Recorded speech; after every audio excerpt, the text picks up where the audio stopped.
Now in this video we are going to study the limitations of planning कि बहुत सी बार ना सोच समझ कर भी काम करने के बावजूद वो रिजल्ट हमें नहीं मिल पाते जो हम सोच के चले होते हैं।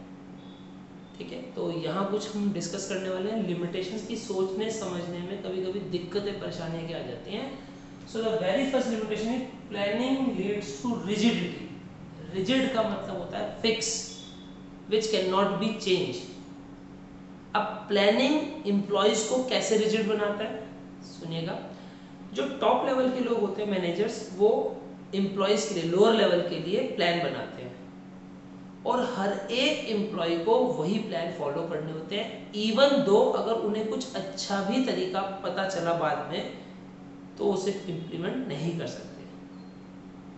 तो हम कह सकते हैं कि जो प्लानिंग है वो लोगों को रिजिड कर देता है, एम्प्लॉयज को रिजिड कर देता है। रीजन कि जो टॉप लेवल ने कह दिया सबको वही मानना पड़ता है, वही तरीका फॉलो करना पड़ता है, क्योंकि ऐसे छोटे छोटे चेंजेस हम नहीं कर सकते। जो आपको एक गाइडलाइन दी गई है वही आपको कंपनीज में फॉलो करनी पड़ती है। तो एक अच्छा आइडिया समझ में आ भी रहा है, मुझे पता भी है कि अच्छे आइडिया से करके मैं उस काम को और जल्दी कर सकता हूँ, लेकिन जो प्लान ऊपर से बन के आया है एज ए एम्प्लॉय मुझे वही फॉलो करना पड़ेगा। क्लियर है? तो प्लानिंग ने हमें क्या कर दिया, रिजिड कर दिया। हम अपने आप को डेविएट नहीं कर सकते, जो तरीका बता दिया गया है वही तरीका फॉलो करना पड़ता है। Number 1 limitation. Second, may not work in dynamic environment. Dynamic का मतलब होता है ऐसा वातावरण, ऐसा एटमॉस्फेयर जो बदलता रहता है। प्लानिंग बेसिकली क्या है, फ्यूचर के बारे में हम सोच रहे हैं कि ऐसा होगा तो ये कर लेंगे, ये होगा तो ये कर लेंगे, लेकिन फ्यूचर का तो किसी को पता ही नहीं है, उसमें तो चेंजेस आते रहते हैं।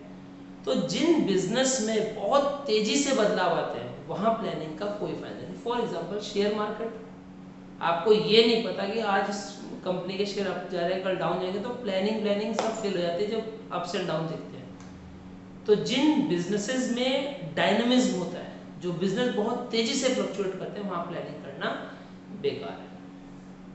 Third, reduces creativity.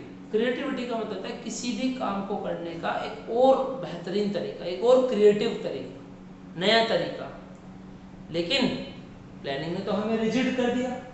रिजिड का मतलब क्या है कि जो टॉप लेवल ने कह दिया आपको वो मानना पड़ेगा। तो जब हमें टॉप लेवल की ही बात मानने तो हम अपना दिमाग क्यों लगाएंगे, और जब हम अपना दिमाग लगाएंगे नहीं तो धीरे धीरे करके हमारी क्रिएटिविटी जो है वो खत्म होती चली जाएगी। तो ये भी एक प्लानिंग का लिमिटेशन है कि हमारी सोचने समझने की जो शक्ति है, क्योंकि हमें सीनियर्स की बात एज इट इज फॉलो करनी है, तो हमारी जो क्रिएटिविटी है वो खत्म होती जाती है। देन इन्वॉल्व ह्यूज कॉस्ट, कि प्लानिंग में एक सबसे बड़ी प्रॉब्लम खर्चा बहुत आता है। अब बहुत से बच्चे सोचते हैं सोचने में किस बात का खर्चा है। यहाँ हम बेसिकली क्या कर रहे हैं, फ्यूचर के बारे में सोच रहे हैं।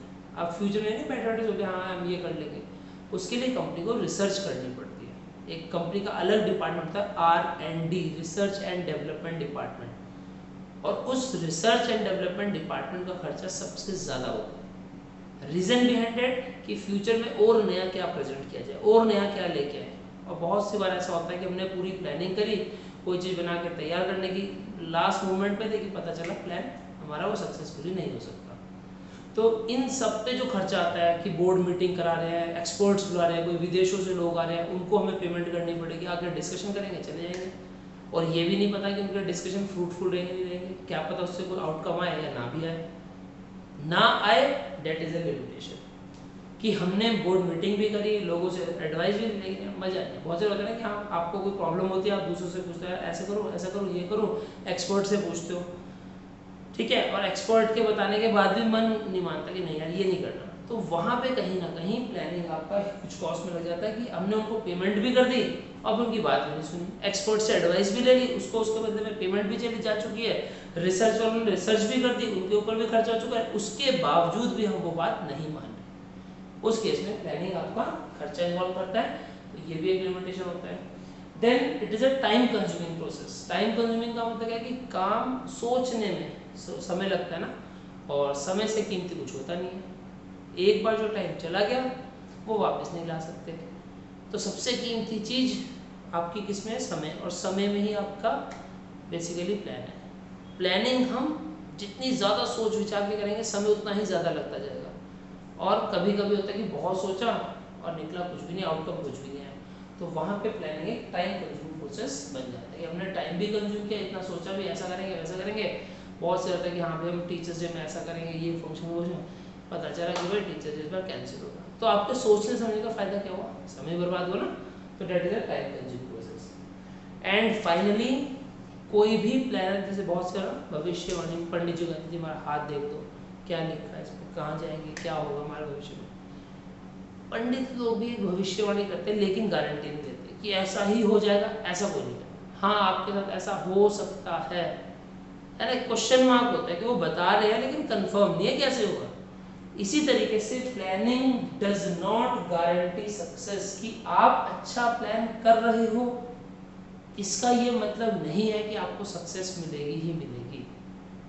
सक्सेस मिलना ना मिलना डिपेंड करेगा सिचुएशन के ऊपर। तो बहुत से लोग कहते हैं कि भाई क्या सोचना, फिर तो चट मंगनी पट गया, सोचने के लिए टाइम नहीं है, फटाफट करो, क्योंकि सोचने से भी कोई ऐसा तो है नहीं कि हर कोई सक्सेसफुल हो रहा है।